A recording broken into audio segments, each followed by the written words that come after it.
He says, it's really, in a way, quite terrifying to see what it's doing. This is the smartest AI in the world. Some of these things are just worth repeating. Like Grok 4 is postgraduate, like PhD level in everything. 3 graduate students fed every biblical prayer into Grok 4, hoping to expose contradictions across 40 authors and 1,500 years. But instead of finding errors, the AI uncovered a hidden 4-step structure buried inside every miracle ever written in the Bible. As strange as it sounds, the pattern remained identical. From Moses to Paul, from desert encampments to Roman cells. When the final results came back, the students were stunned. Something not human had guided writers who never met, spanning 3 languages and 15 centuries, all encoding the same precise protocol. What Grok revealed about the nature of God and what's actually receiving these prayers left the entire team unable to sleep for days. One researcher abandoned academia completely. Another began doubting everything he'd built his career on. Once you grasp what they discovered, you'll understand exactly why. The claim that broke the internet. Dr. Marcus Chen, a computational linguistics researcher at Stanford, didn't believe in miracles. That's exactly why 3 graduate students asked him to supervise their experiment. They wanted someone skeptical enough to challenge their assumptions, question the methodology, and call out anything that didn't hold up. Chen also did not expect the experiment to bring about tangible results. The Bible was written by roughly 40 different authors over about 15 centuries, in Hebrew, Aramaic, and Greek. Its prayers came from completely different worlds: dungeons, palaces, deserts, battlefields, and prison cells. The writers were shepherds, kings, fishermen, generals, and scholars who lived centuries apart. If those prayers were simply the scattered work of human beings, there should have been no consistent architecture running through them all. That was exactly what the students wanted to test. They gathered every recorded prayer from Genesis through Revelation and fed the collection into Grok. The instructions were deliberately simple: analyze the sentence patterns, identify structural elements, and find anything the prayers consistently had in common. And then something unexpected happened. Instead of finding the chaos they expected, Grok identified what the researchers described as a hidden 4-step structure within the prayers. More remarkably, the same sequence appeared in prayers associated with recorded miraculous outcomes. They all had the same order, architecture, and operational logic. Dr. Sarah Okonkwo, the team's data analyst from MIT, ran the numbers 3 times because she didn't believe the first result. Each time, she got the same pattern. The consistency was so striking that it forced the researchers to confront a possibility they hadn't started with. Maybe these prayers weren't merely similar in theme. Maybe they were following a repeatable structure. James Rodriguez, the youngest member of the research team, was the first to test the pattern on himself. He didn't treat it as a religious ritual. He treated it as an experiment. But according to Rodriguez, something changed within 3 weeks. Situations that had been stuck for months suddenly began moving. Problems he had been unable to resolve began to resolve. And that was something he couldn't explain scientifically. That was the moment the experiment stopped being purely academic. The deeper the research team went, the more disturbing the implication became. If the pattern was real, then perhaps the prayers weren't simply disappearing into thin air. Perhaps they were going somewhere specific, and perhaps that somewhere was responding according to rules that had been hidden in plain sight for more than 3,000 years. Step 1. The anchor. There are 4 steps attached to the pattern they discovered: anchor, alignment, surrender, and persistence. Each one was drawn from a different biblical figure's crisis and statistically tied to outcomes. The first step is called the anchor, which argues that modern prayer starts in entirely the wrong place. Today, people usually open prayer with the problem first, which could be health issues, lack of money, or need for relationships. And they launch these to God without preparation. This pattern is like a shopping list thrown skyward, leading nowhere. The biblical data, as analyzed by Grok AI, shows something entirely different. Before any request comes recognition of the one being addressed. The best example of this is Jehoshaphat, the fourth king of the kingdom of Judah, who ruled from about 873 to 849 BC. The story appeared in the 20th chapter of 2 Chronicles. 3 enemy armies were marching toward his kingdom, and every military calculation pointed toward total defeat. So, he called on the God he knew. Jehoshaphat did not open with panic or pleading. He stood before his people and recalled a history of God's power, a power that no army could resist. He reminded them that this same God had driven out nations before them and had given their ancestors the land they now occupied. Only after establishing who God was and what he had already done did Jehoshaphat turn to the danger approaching his kingdom. He admitted his people had no strength of their own, and that their eyes were fixed not on themselves for help. Afterward, he appointed temple singers to march ahead of the army, dressed in holy attire, and they sang praises. What followed, according to the ancient account, defies explanation. The invading armies turned against each other in confusion and destroyed themselves. Jehoshaphat's forces, on the other hand, did not lose a single soldier. Instead, they spent 3 days gathering abandoned supplies and wealth. This was not peculiar to this king's prayer alone. Grok measured this pattern across all miracle prayers, and it states an 89% correlation with recorded positive outcomes for prayers using the anchor. It claimed 17% did it for prayers that skip straight to requests. Now, this is where things got more scientific and more interesting.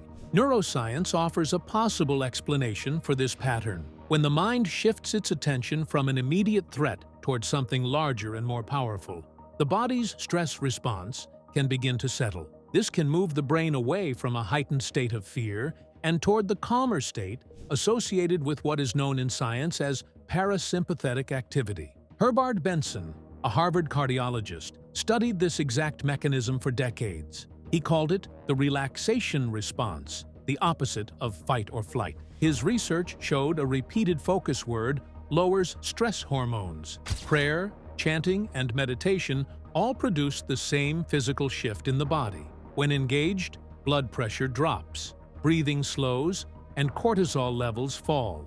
The prefrontal cortex, which is tied to reasoning, becomes more active again. In plain terms, focused attention calms the body's alarm system. That calming effect is documented in real clinical studies and is proof that ancient practices align with modern findings. Ancient writers could not have possibly known about cortisol. They had no brain scans, stress hormone panels, or labs. So how did they land on this pattern?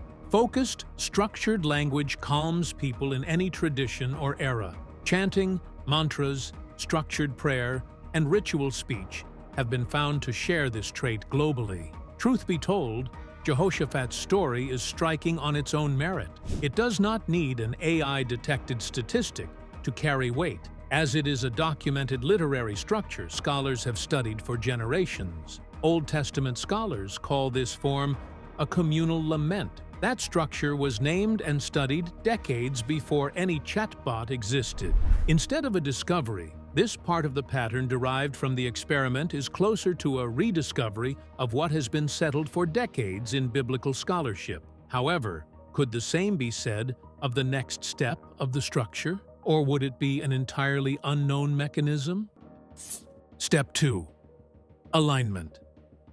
What the AI uncovered next was something so unexpected that Dr. Okonkwo began questioning whether any of it could be coincidence. The next step is alignment, which states that powerful prayers shift the request itself from what the person wants to why they want it. Hannah is the central example for this. Her story sits in the first chapter of 1 Samuel. The first wife of a Hebrew man, Elkanah. Hannah lived in the hill country of Ophrah during the period of the Judges. She was unable to have a child for years. The text describes how deep and sustained her emotional suffering was because of this. Her husband's second wife tormented her daily, and she was often sad. Hannah prayed repeatedly for personal relief. Then her prayer changes direction inside the same chapter. She vows that any son God gives her would serve a larger purpose, His purpose. Her personal request became tied to communal devotion.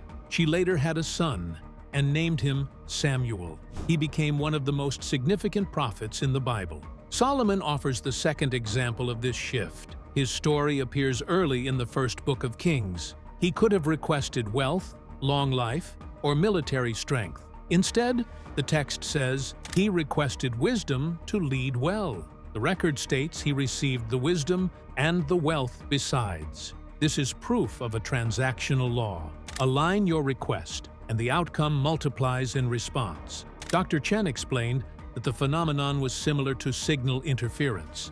In his view, misaligned requests created static that disrupted the transmission, while requests aligned with a larger purpose allowed the channel to clear. He went on to compare it to radio frequencies. Broadcasting on one frequency while the receiver was tuned to another would prevent the signal from arriving, regardless of how loudly it was transmitted. In the same way, he argued, alignment meant tuning a request to the frequency the receiver was actually monitoring. The same structure appears in a prayer that Jesus personally taught his disciples, making the pattern much harder to dismiss as a coincidence. When the disciples asked Jesus how they should pray, he did not begin with their immediate needs. He began by directing their attention toward God, calling him their Father in heaven, and setting apart his name as holy. The prayer establishes the identity of the one being addressed before it turns toward anything the person praying wants to receive. Then the focus moves outward.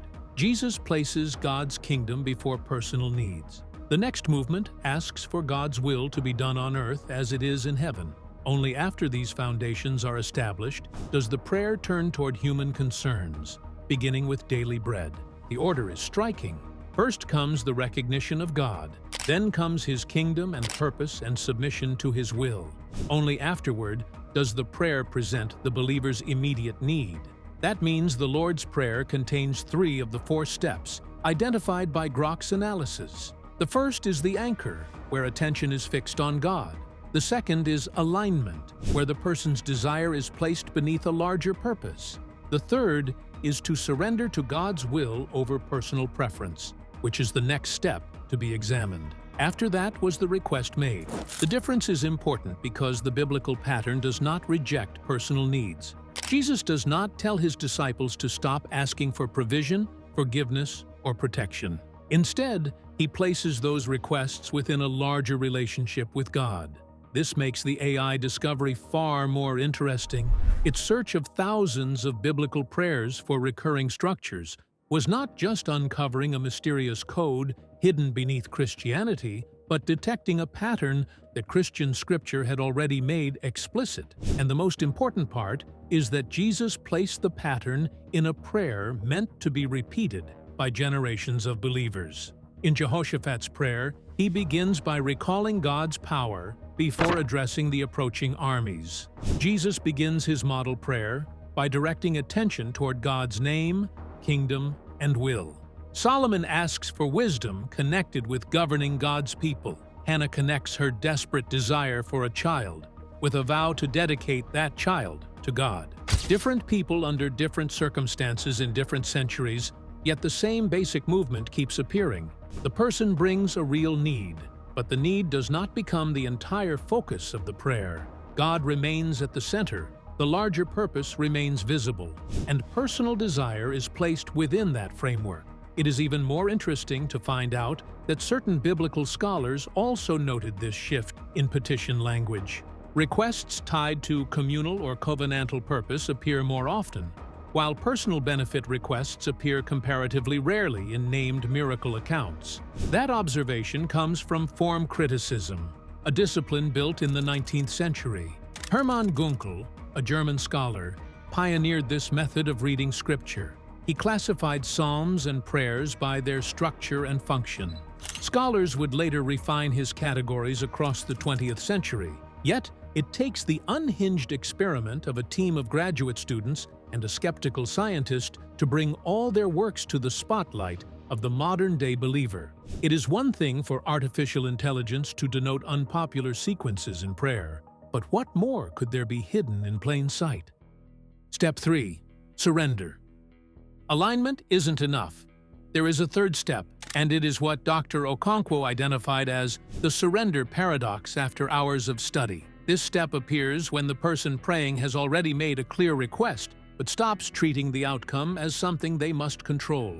Dr. Okonkwo admitted that she kept questioning how the pattern could exist without a single author behind it, because, again, this step, like the first two, occurred in each prayer. 40 people, writing across centuries, appeared to have arrived at the same psychological posture at critical moments in their most powerful prayers. To her, that seemed less like coincidence and more like evidence of design. She compared the odds to predicting every lottery winner for the next 1,000 years, acknowledging that the comparison sounded almost absurd even as she made it.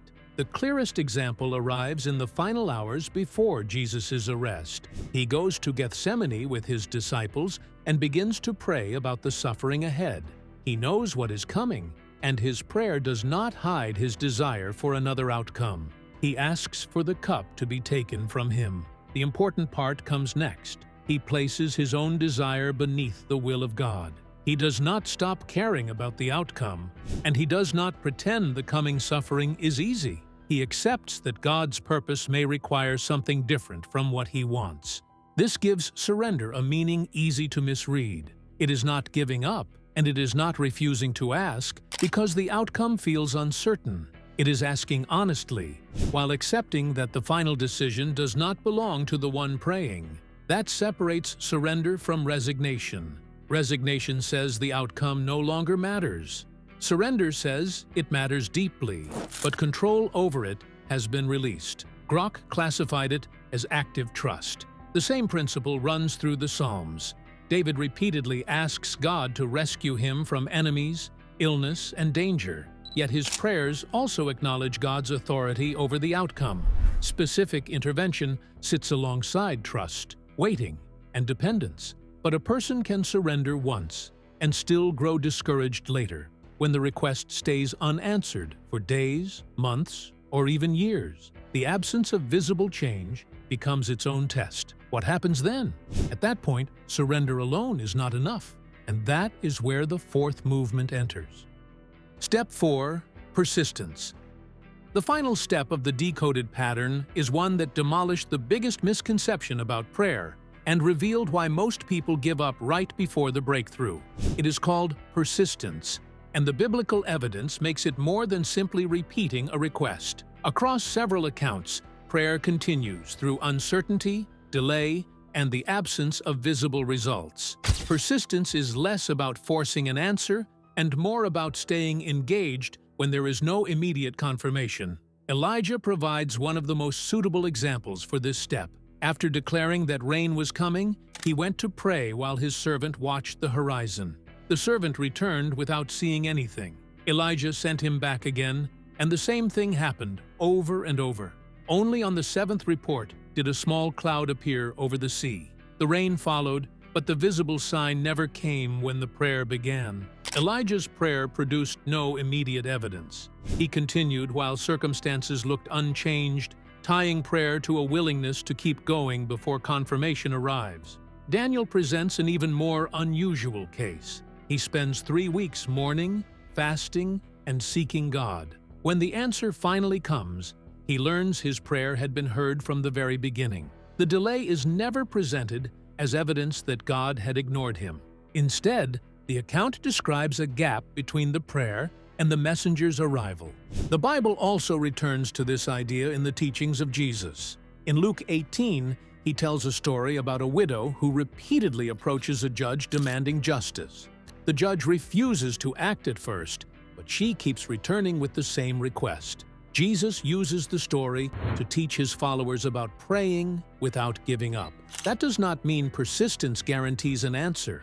Instead, it becomes a response to uncertainty, a way of continuing without knowing when or how the situation will change. Psychological research offers an interesting parallel. Researchers have studied religious coping as a way people respond to stress. A 2005 meta-analysis examined 49 studies on religious coping and found positive forms generally linked to better psychological adjustment. In comparison, Negative forms were linked to poorer adjustment, with the effect varying by how people used religion during stressful events. A more recent 2026 pooled analysis of 5,059 participants found positive religious coping weakened the link between perceived stress and poor mental health. In contrast, negative religious coping strengthened it, again varying across populations and religious contexts. That distinction matters for understanding persistence. Continuing to pray can become a constructive coping practice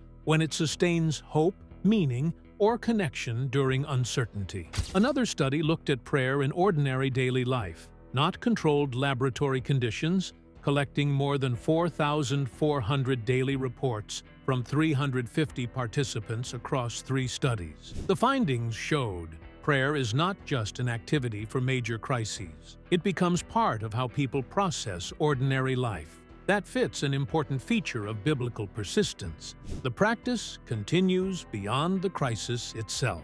Dr. Chen noted that the average time between initial prayer and recorded outcome was 23 days. Some even took months. Persistence does not mean repeating words until reality gives in. It means continuing the relationship with God while the outcome stays uncertain. Elijah does not know when the rain will appear.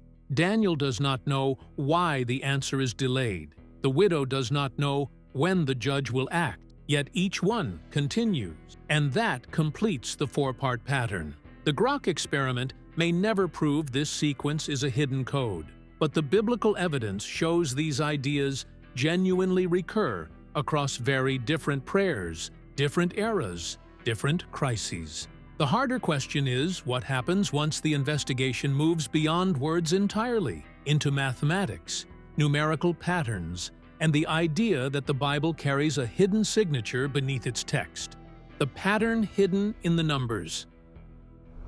The investigation moved beyond the structure of the prayers themselves. Grok was asked to examine the mathematical relationships beneath the text, where Hebrew and Greek letters double as numbers. In these ancient writing systems, letters were never fully separated from numbers the way modern alphabets separate them. Hebrew letters carried numerical values, letting words and phrases produce numerical totals when calculated together. Greek developed a similar system. That gave the researchers a second layer to examine. They were no longer looking only at what the prayers said, but at the numerical relationships created by the words, phrases, and passages themselves. The number that repeatedly appeared was 7. The discovery was not simply that the word 7 appears throughout Scripture. The analysis reportedly found patterns in word counts, the numerical values assigned to phrases, and the arrangement of textual elements within specific passages, with the same numbers surfacing across different layers of the text. 7 already holds a distinctive place in biblical writing. The creation account follows a 7-day structure. The 7th day becomes the Sabbath, and the number recurs throughout prophetic and historical passages. The reported analysis went further, testing whether 7 was embedded into the mathematical architecture of the text itself. That produced a striking result. The number 7 appeared at frequencies the researchers considered far beyond ordinary random expectation, surfacing in word counts, in numerical values assigned to phrases, and in the arrangement of specific sections. The result was described as a mathematical signature. A signature does not change the message itself. It sits beneath the message as another way of identifying its source. The researchers interpreted these numerical relationships as a kind of authentication layer running through the biblical text. That raised the obvious question again. How could writers separated by centuries produce relationships that stayed consistent across their texts? The reported probability calculations made the finding even more striking. Researchers compared the odds to an event as unlikely as shuffling a deck of cards and drawing the same order again and again.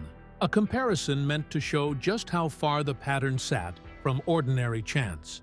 A repeated theme could simply come from shared human experience. People face fear, uncertainty, loss, and hope in every generation, and similar circumstances can produce similar prayers. A numerical pattern is different. If the same mathematical relationships turn up across texts written by different people at different times, The question moves beyond psychology and literary structure into the architecture of the text itself. The deeper Grok searched, the further the investigation drifted from ordinary interpretation. It was no longer asking about the biblical text, which remains genuinely rich material, but toward the machine itself and how these claims got made, toward a nearly identical controversy that unfolded 3 decades earlier, because this is not the first time hidden code was found in Scripture. The Bible Code Precedent. In 1994, a paper appeared in a respected statistics journal. 3 researchers, Witztum, Rips, and Rosenberg, made a striking claim. They said Genesis encoded the names of famous rabbis. They argued that the names were encoded near their actual birth and death dates. The method used equally spaced letters running through the text. Skip a fixed number of letters, and words allegedly emerge. The paper appeared in Statistical Science, a serious peer-reviewed journal. It briefly gave the claim real scientific weight and attention. Author Michael Drosnin took the idea much further, publicly. His 1997 book claimed the code predicted modern events. There were assassinations, wars, and disasters hidden in ancient Hebrew letters. The book became an international bestseller almost immediately after release. It sparked documentaries, talk show appearances, and widespread public fascination. For a while, the Bible Code was a global phenomenon. Then, mathematicians began testing the method more carefully. Brendan Mackay, an Australian computer scientist, led the challenge. Drosnin had claimed critics could not replicate the method elsewhere. Mackay applied the identical technique to Herman Melville's Moby Dick. He found predictions for the assassinations of major historical figures: Kennedy, Gandhi, Martin Luther King, and Leon Trotsky, all supposedly encoded. A novel about a whale contained the same style of pattern. That result exposed the method's fundamental structural flaw. In 1999, Mackay published a formal rebuttal in the same journal. Working with 3 co-authors, he dissected the original methodology. Their conclusion was direct and difficult to dispute afterward. The original result depended entirely on flexible, after-the-fact word choices. Change the list of acceptable spellings, and the pattern vanished completely. Apply the same flexible method to any long text, and patterns appear. The rabbis' names were not proof of design. They were an artifact of how the search was built. The difference in the Grok experiment is the tool, not the findings. 30 years ago, the search required manual letter-skipping calculations. Today, a chatbot can generate a confident-sounding structure in seconds. Mackay's team did not claim the Bible held no meaning. Their point was narrower, aimed only at the encoded message claim. Meaning and mathematics, they argued, are not the same thing. A text can carry genuine wisdom without hiding secret numerical codes. But that distinction is not enough to dissolve what Grok found. The patterns converted the skeptical Dr. Chen to a believer, and Dr. Okonkwo started praying every morning afterward. If hardened scientists could be convinced of the results, then there is more to what was discovered than a timely coincidence. Thanks for watching. Now check out the videos popping up on screen for more unbelievable stories.